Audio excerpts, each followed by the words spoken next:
Bien, a ver, le voy a hacer unas pequeñas preguntas.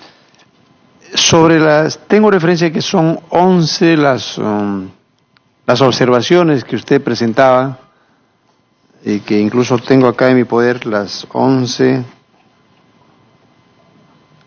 Se llama una ayuda a memoria en relación a la situación de la concesión del aeropuerto internacional Chinchero, y bueno, habían 11 puntos ahí, por lo cual no debería ir la adenda. Puede poner hay una carta que usted, si reconoce usted esta carta como emitida por usted, que realmente fue un correo dirigido al señor Martín Vizcarra, que justamente está acá.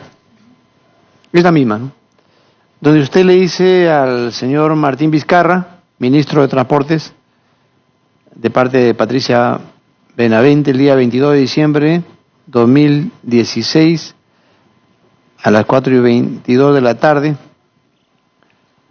la posición de Ocitran respecto al último texto de adenda para el aeropuerto de Chinchero, mostrado por el equipo de MTC, a los asistentes a la reunión de evaluación conjunta llevada a cabo el 20 de diciembre. 20 de diciembre. Entonces, ahí usted pone en conocimiento prácticamente los 11 puntos al ministro de Transporte, ese tiempo ahora presidente de la República, sobre por qué no debería ir la adenda. Entonces, la primera pregunta es, ¿usted reconoce realmente ese correo como suyo y qué comentario le parece? Presidente, como comenté hace un momento, como quiera que en el curso de las reuniones diversas de evaluación conjunta que se llevaron a cabo, la empresa concesionaria iba endureciendo y pidiendo cada vez más. Incluso hay por ahí algún correo mío donde les digo, oigan, hay que fijar una posición más firme porque aquí quien está incumpliendo es el concesionario. A diferencia de muchos casos donde el Estado es quien no entrega terrenos o lo que fuera, aquí quien está en incumplimiento es el concesionario. Entonces, teniendo eso en consideración, debemos pararnos firmes en esta negociación. Entonces, como quiera que no se recogía la opinión de Ocitran y veíamos que no se estaban desarrollando los sustentos, hubo esta última reunión de evaluación conjunta el 20 de diciembre, en la que mi equipo regresó del Ministerio de Transportes y me dijo, Patricia, no van a cambiar nada, y nos han dicho que nos van a pedir la opinión formalmente. Por eso fue que les pedí hacer esta ayuda a memoria y advertir a la alta dirección del Ministerio de lo que estaba pasando en las reuniones de evaluación conjunta con los equipos técnicos.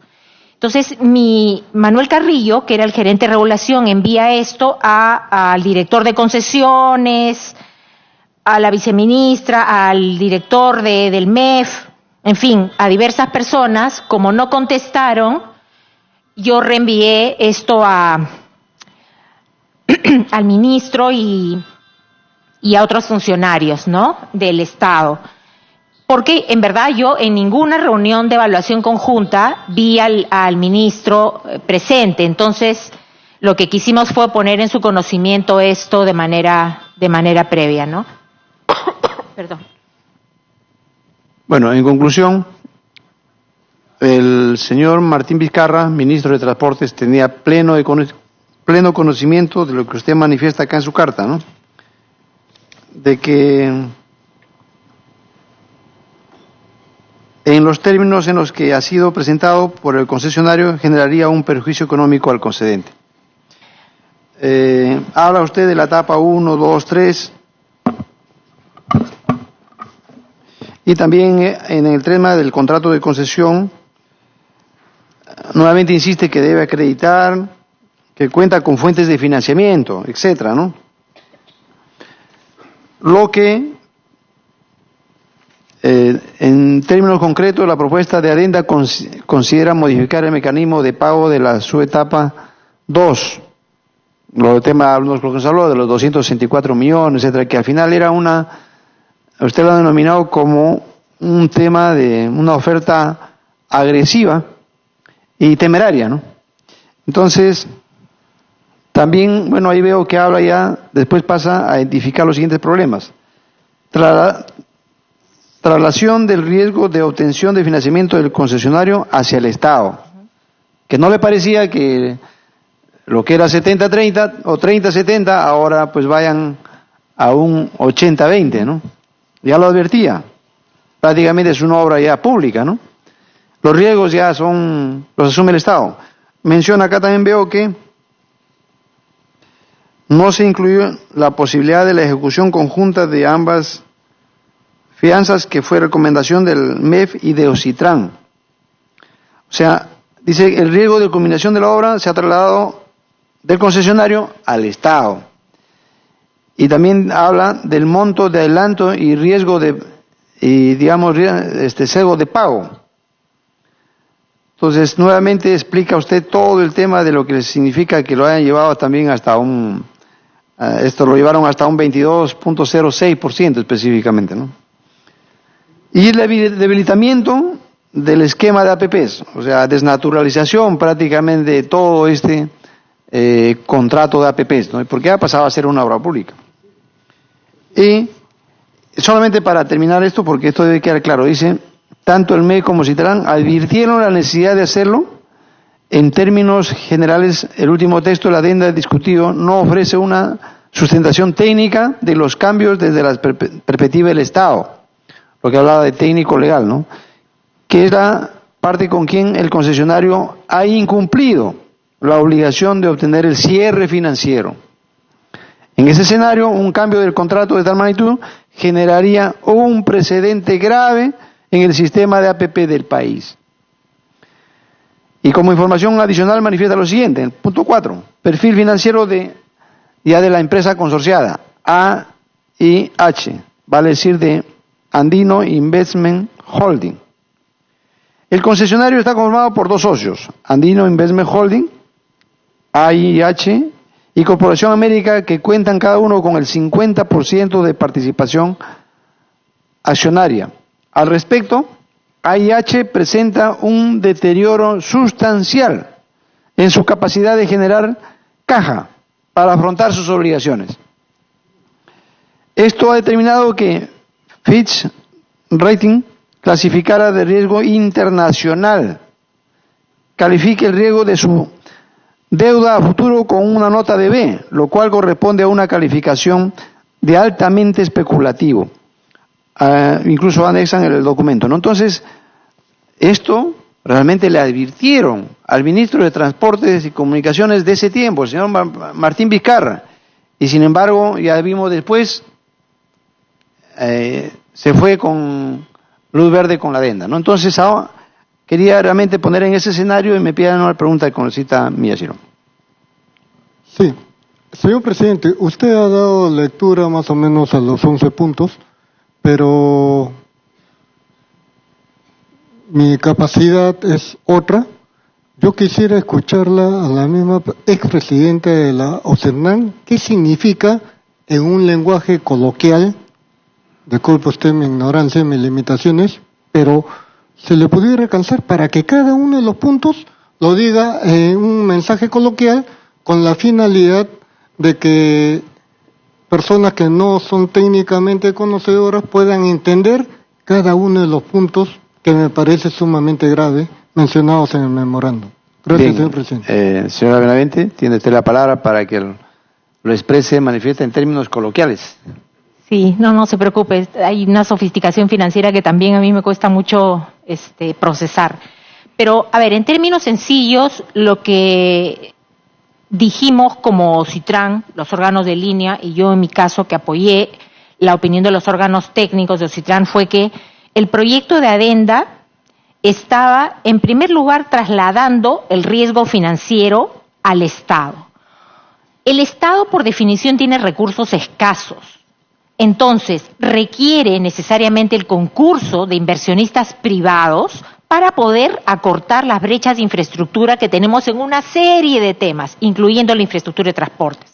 Si el Estado quisiera cerrar toda la brecha en infraestructura con recursos propios del Estado por obra pública, no podría, porque no hay forma de tener esos recursos desde el punto de vista del Estado. Se convoca al sector privado y en el esquema de acciones público-privadas, la bondad del esquema es que se traslada el riesgo financiero al privado para que sea el privado el que levante el capital en el mercado financiero, construya la obra y cuando la obra esté en funcionamiento el Estado recién empiece a pagar en cómodas cuotas durante 10, 15 años, lo que fuera. Esto le permite al Estado una disposición de recursos inmediatos para hospitales, para la reconstrucción del norte, para educación, para lo que fuera. Entonces, al plantearse en el proyecto de adenda que sea el Estado el que financie totalmente al concesionario, se trasladaba ese riesgo financiero que era del privado al Estado. Pero además se trasladaba también el riesgo constructivo, porque como quiera que se iba a pagar la subetapa 2, que era ejecutar la terminal, la segunda pista, las edificaciones y todo eso, con un esquema de pago por obra, tipo obra pública, ¿qué pasaba si había un problema en el medio de la ejecución de la obra o lo que fuera? Quien iba a asumir todo ese riesgo era el Estado. En el esquema original, si había algún problema, el Estado no era su tema, porque el Estado iba a empezar a pagar cuando el aeropuerto empezara a funcionar. O sea, no solo terminara la obra, sino empezar a funcionar. Entonces, al hacer un esquema de pago tipo obra pública, también la ejecución de la obra de ingeniería, también se estaba asumiendo parte del riesgo constructivo. Entonces, digamos, ahí, en términos sencillos, dimos opinión desfavorable porque se estaba trasladando el riesgo financiero al Estado, se estaba trasladando parte del riesgo constructivo. Esa traslación de riesgos implicaba que se perdía el valor por dinero del Estado, que es una obligación legal de todos los funcionarios públicos, velar porque el valor por dinero del Estado se mantenga desde la licitación hasta el último día de la concesión. Y también advertíamos que el hacer eso violaba las condiciones de competencia del concurso. Quiero detenerme un ratito aquí porque mucha gente dice, no, pero en realidad el factor de competencia era pagar 264 millones.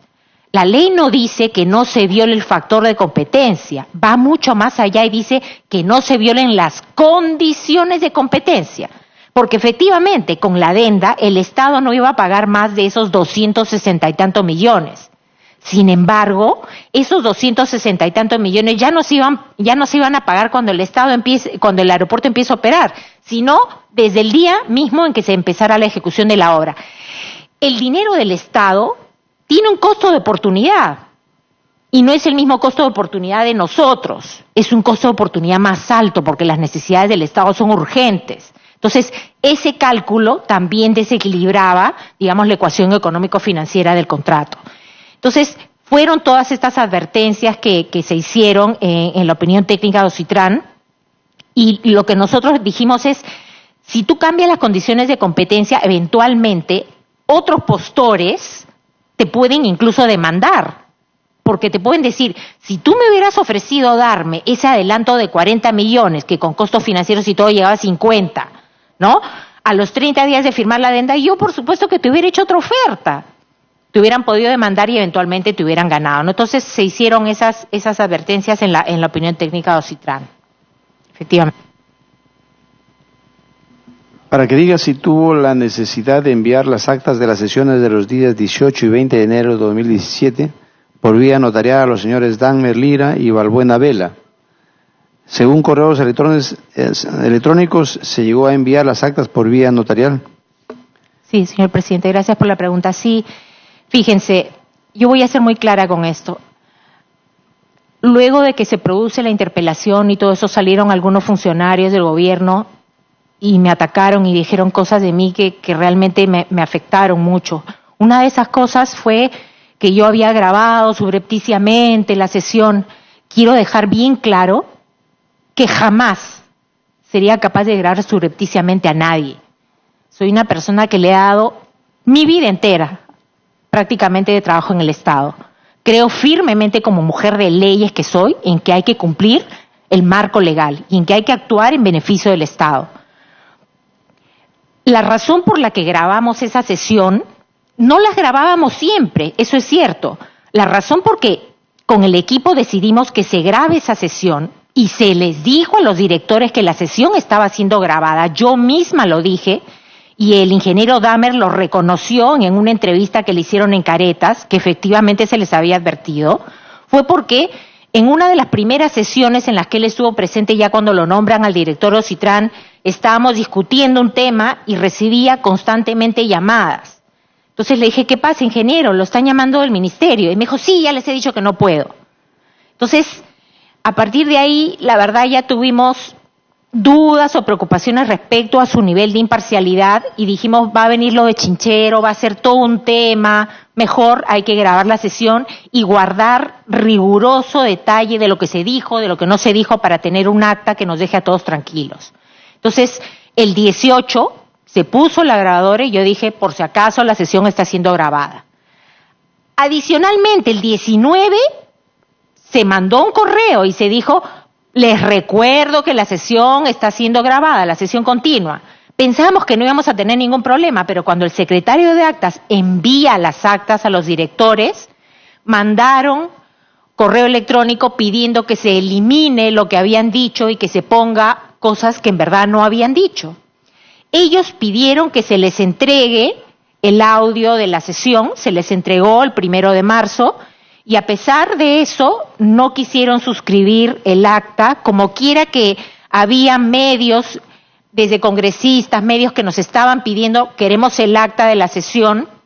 Me parece que fue Canal 2 que pidió el acta y se estaba por vencer el plazo de entrega de acuerdo a la Ley de Transparencia de Acceso a la Información Pública. Y quiero decirles, esa ley establece que el titular de la entidad incurre en responsabilidad penal si no se entrega la información. Primero, es información de interés público y así debe ser. Todas estas decisiones deben estar sujetas a la más amplia obligación de transparencia. Es la única manera de blindar de que ocurran cosas en el futuro. Entonces, yo no quería asumir responsabilidad penal por un tema así. Se le dijo al medio, a Canal 2, no se preocupen, se está demorando la suscripción del acta, pero se va a firmar porque hay un audio, no se puede negar. Ah, hay un audio, lo pidieron. Y vimos la Ley de Transparencia de Acceso a la Información Pública y no era secreto comercial, no era un tema de reserva de defensa del Estado en un proceso judicial o arbitral, así que no había razón para no entregar esa información, era información de interés público. Entonces ellos se negaron a firmar el acta, tuvimos que enviarla notarialmente y a pesar de eso no la firmaron. La suscribí yo, adjuntamos al acta todos los correos donde habían pedido los cambios, todo está ahí colgado en la página web de Ocitrán hasta el día de hoy, ¿no?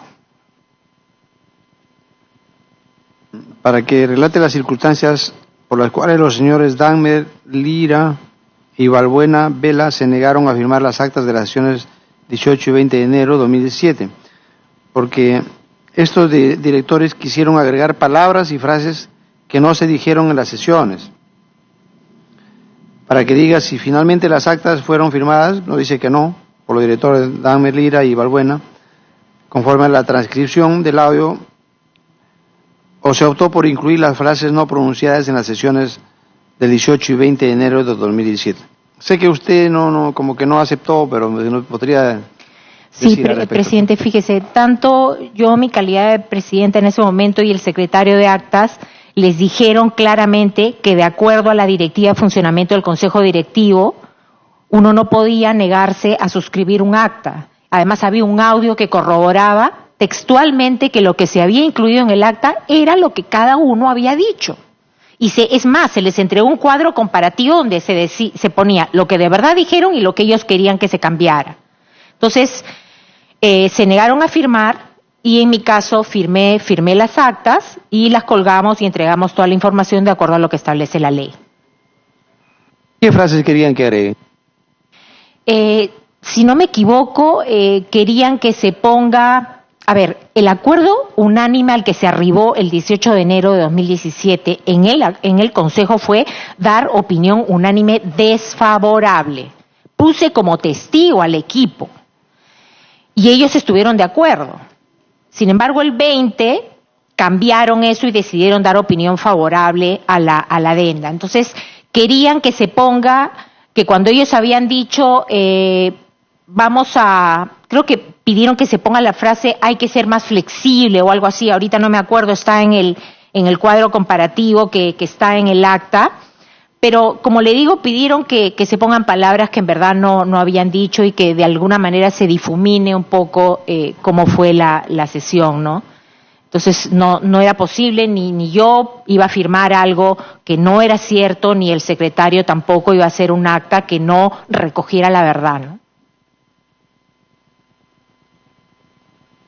¿Usted tiene conocimiento que los señores Alfredo Dahmer Lira y César Antonio Vela tuvieron reuniones con el entonces ministro Vizcarra, otros ministros u otros funcionarios del MTC, MEF y Proinversión? No, presidente, que yo sepa no. Es más, yo recuerdo haber advertido a los directores el 19 de enero por correo que la votación de los directores de un organismo regulador debe resguardar el hecho de que la opinión del regulador es imparcial, de acuerdo a ley. Se los recordé por correo el 19 de enero, pero no tengo conocimiento. El ministro de Transporte, Martín Vizcarra, se comunicó con usted para tratar el tema, lo que envió en un correo electrónico, o alguien le llamó a nombre de él. No me enviaron a mí ningún correo, ni tampoco el ministro me llamó ni me pidió nada. ¿El ministro de Economía y de Proinversión se reunieron con usted para ver el tema del correo tampoco? No me contestó nadie, ni el Ministerio de Transporte ni el Ministerio de Economía.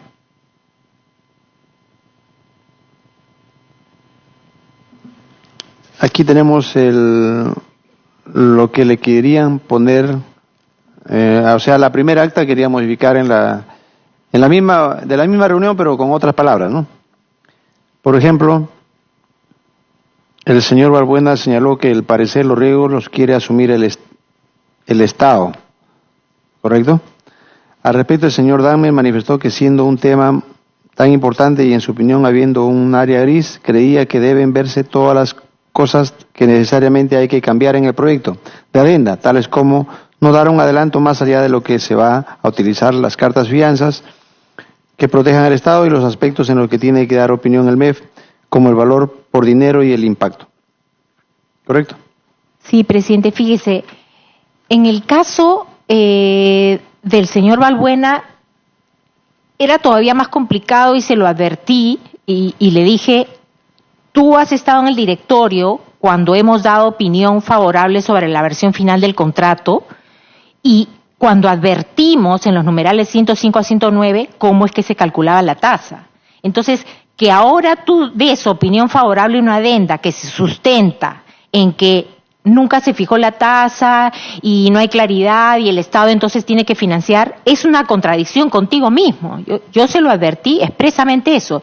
Y en el caso del ingeniero Dahmer, era realmente increíble porque él en la sesión dijo, el informe es muy sólido, tiene un gran sustento, pero al mismo tiempo, pero voy a dar opinión favorable. Entonces, en verdad, yo recuerdo haberles dicho a los dos, piensen en las eventuales responsabilidades funcionales que van a tener después de esto, ¿no? Yo se los advertí. Ok, entonces ellos de ese texto lo cambiaron por el siguiente. Las siguientes modificaciones querían, en la página 23, quinto párrafo, cuarta línea, donde yo consideraba que se podría, o sea, cambiar la frase, todo el texto, por ser más flexible con, y reemplazar por analizar, ¿correcto? Ok. Efectivamente. En la página 25, primer párrafo, donde dice, agregando que el MTC, o sea, cambiar lo que decía de la grabación fluye, que se hacía referencia también al MEF. Agregando que el MTC, cambiar por agregando que el MTC y el MEF. Y en el tercer párrafo, donde dicen, en tema del señor, el tercer párrafo de la misma página donde dice, señor Balbuena señala que el MTC estaría asumiendo los riesgos. O sea que el MTC estaría asumiendo los riesgos. Es una obra pública prácticamente, ¿no? Dice, estaría asumiendo los riesgos y cambiar. El señor Balbuena señala que al parecer los riesgos los quiere asumir el Estado. Él manifiesta que diga, estaría asumiendo los riesgos. Que el MTC estaría asumiendo los riesgos, cambiar las palabras, entre comillas, por analizarla cualquier variación de los riesgos. Allí quería cambiarlo. Sí, efectivamente, por esa razón fue que nosotros nos negamos y sustentados en el audio, que además se les había advertido que se iba a grabar, se les dio el audio para que ellos mismos estén tranquilos. Entonces, creo que nosotros cumplimos, ¿no? Como profesionales, sabrán por qué tomaron esa decisión. Y lo otro es, En el sexto párrafo de la página 25, la última frase que dice al respecto, el señor Dahmer manifestó su conformidad con señalar todas las cosas que necesariamente han cambiado en el proyecto de adenda y cambiar por analizar una nueva propuesta, ¿no? Situaciones que bastante digamos, al revés o contrarias, ¿no? Sí, pues no había forma. Además, no solo estaba el audio, o sea, no había forma. Ellos querían que se ponga en el acta justo lo contrario de lo que habían dicho, no había forma. Y lo otro es que en la página 26 del primer párrafo último, línea donde dice, los directores señalaron su conformidad. Cambiar por los directores señalaron su conformidad a escucharla, ¿no? O sea. Sí, efectivamente. Bien, entonces, estos documentos que son, agradecemos también que ojalá nos pueda dejar todos sus documentos que tiene a la mano. Presidente, quiero señalar que es información pública, por si acaso, es la ley 27701, cuya importancia ha sido de alguna manera mediatizada en todas las discusiones técnicas que ha habido sobre esto, una ley del Congreso de la República que tenía como función fortalecer a los organismos reguladores, al amparo de la cual Ocitran emitió la opinión que, como le comento, se publicó en El Peruano y en la web de Proinversión. Quiero, si me permite, presidente, congresistas, agregar una cosa. Ustedes dirán, ¿por qué Ocitran se pronunció sobre ese tema específico de la tasa en su opinión sobre la versión final del contrato? Porque, como mencioné al inicio de la exposición, no se trataba de un postor nuevo, era un postor que ya tenía la concesión del puerto de Paita y la concesión de los aeropuertos de Sur. Y en ambos casos habían hecho ofertas, digamos, agresivas, y en el caso de Paita ganaron y pidieron una adenda. Y en el caso de Aeropuertos del Sur hicieron una oferta también agresiva y hasta tuvieron que devolver dinero al Estado. Incluso en el gobierno anterior, no formalmente, pero informalmente, presentaron al Ministerio de Economía una adenda al segundo grupo de aeropuertos para que se cambie el esquema de pagos a pago por obra, tipo obra pública, y el MEF de aquel entonces les dijo, o sea, ni te molestes en presentarlo por ventanilla porque eso no va a pasar, ¿no? Entonces, la preocupación que teníamos, porque Ocitran supervisa todos los contratos, y decíamos con los antecedentes, digamos, de este grupo, mejor es evitar cualquier riesgo y decir bien claramente cuál es el entendimiento que tenemos nosotros que vamos a supervisar el contrato sobre cómo se calcula este tema, ¿no? Esa fue la razón por la que... Si nos podría hacer un comentario, ¿ya? Si usted quiere lo hace, ¿no? Pero si al final le dice todos los puntos, los 11 puntos, le dice al señor ministro de Transporte Martín Vizcarra que esta adenda no va, no debe ir, ¿no? Y que técnico, financieramente, prácticamente estaba descartado. Y dado a que cambian de opiniones dos de los directivos en 2 días, exigiendo cambios en esa acta, o sea, ¿qué pasó ahí? O sea, ¿qué pasó?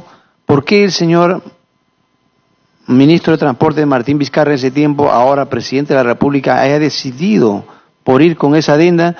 Y si usted ya, obviamente, por todo ello, yo asumo que esto pues es lesivo para el Estado peruano, pero me gustaría que usted lo diga, ¿no? O sea, ¿qué pasó ahí con la decisión del entonces ministro de Transportes y Comunicaciones, hoy presidente de la República?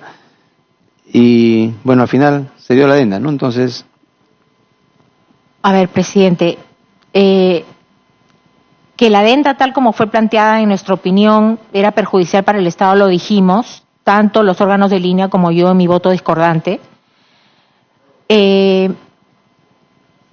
nunca vi en la única, creo, reunión de coordinación a la que fui, no estaba el ministro, estaba los técnicos. Por eso nosotros mandamos esa ayuda de memoria en diciembre, ¿no? Pero sí, una opinión, una apreciación personal, si me permiten. Yo recuerdo que en algún momento incluso el ministro dijo, vamos a evaluar si se mantiene el plazo de 40 años del contrato, y el presidente de aquel entonces en otra declaración lo contradijo. Entonces la apreciación que teníamos en Ocitran, los técnicos, era, oye, esto es una cuestión política y es bien arriba, o sea, y después me acuerdo que en los debates de la interpelación alguien mencionó, y me lo corroboró gente de mi equipo, que en junio de 2016, antes de la toma de posesión, se había hecho una entrevista en Semana Económica a PPK, que ya había sido electo, y ahí él habló de los proyectos y dijo que estaba trabado, y le preguntaron, y en el caso de Chinchero, ¿qué hay que hacer? Y dijo, bueno, hay que ayudarles a levantar la plata, ¿no? Nada más. Entonces, eso fue junio de 2016. Entonces nosotros decíamos, el presidente ya tiene esa idea fija y por ahí va el tema, ¿no? Nuestra apreciación es que era una cuestión muy política, más que técnica. Sí, con la cita Miyashiro. Gracias. Señora, yo he sido viceministro de Orden Interno en el Ministerio del Interior y en algunas ocasiones donde había que estar la autoridad del Ministerio del Interior y no estaba el señor ministro, me encargaba por ser viceministro.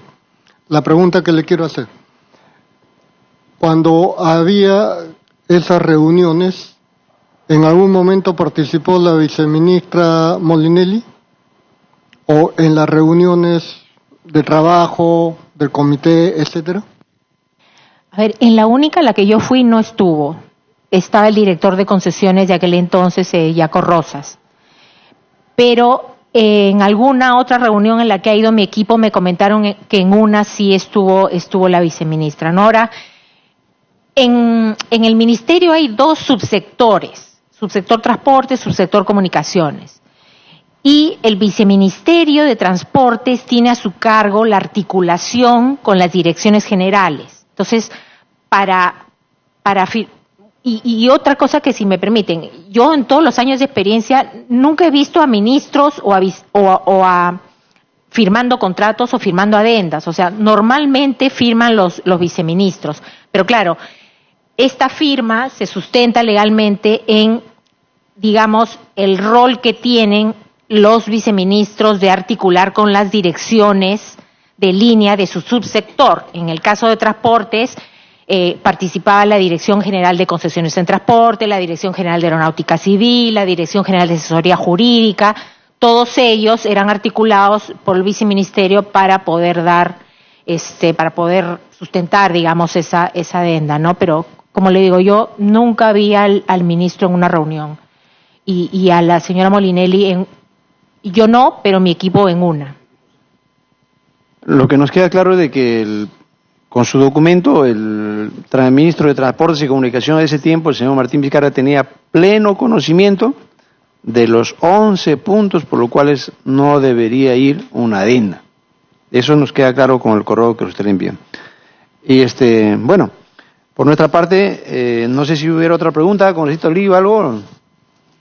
Miyashiro ya no, entonces queremos agradecer la presencia acá en la Comisión de Fiscalización de la señora Patricia Benavente Donaire, expresidenta del Organismo Superior de la Inversión en Infraestructura de Transporte de Uso Público, CITRAN, y decirle que incluso en la primera citación, como invitada, se nos comunicó con nosotros, preocupada porque le llegó muy tarde la citación como invitada, y ahora igualmente ha acudido a llamado en esta segunda invitación, y agradecerle por sus comentarios que han dejado realmente claro ante el Perú, sobre todo lo referente a su paso por ahí como funcionaria, pues, ¿no?, en OCITRAN. Le agradecemos y puede retirarse en el momento que usted estime pertinente. Muchas gracias, señor presidente, señoras congresistas, muy amable. Muy bien.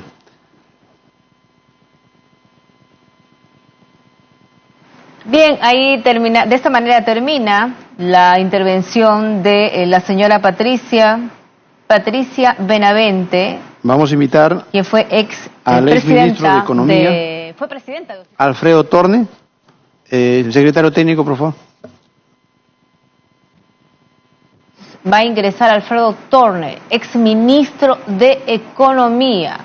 Se trata de la segunda sesión extraordinaria de la Comisión de Fiscalización, que más temprano tuvo al exministro de Transportes, Enrique Cornejo, quien habló sobre el caso Chinchero. También estuvo presente el Contralor General de la República, Nelson Schack. Hace unos momentos la exfuncionaria de Ocitran. Y luego será el turno del exministro de Economía, Alfredo Torne. Hace unos días estuvo en la Comisión de Fiscalización el excontralor de la República, Edgar Alarcón, que señaló que se detectaron una serie de irregularidades que en su momento las dio a conocer, o por lo menos las advirtió. Incluso habló de responsabilidades y presiones por parte de representantes del Ejecutivo. Mencionó a la señora Molinelli, también al ex premier Fernando Zavala, y también en ese momento, también a través de un reportaje, se recordó la conversación que se grabó entre el ex ministro Torne y el ex contralor Edgar Alarcón sobre el caso Chinchero. En estos momentos, entonces, Alfredo Torne ingresa a la sala Bolognesi, saluda a los miembros de la Comisión de Fiscalización, Marco Miyashiro, a su presidente segundo Tapia.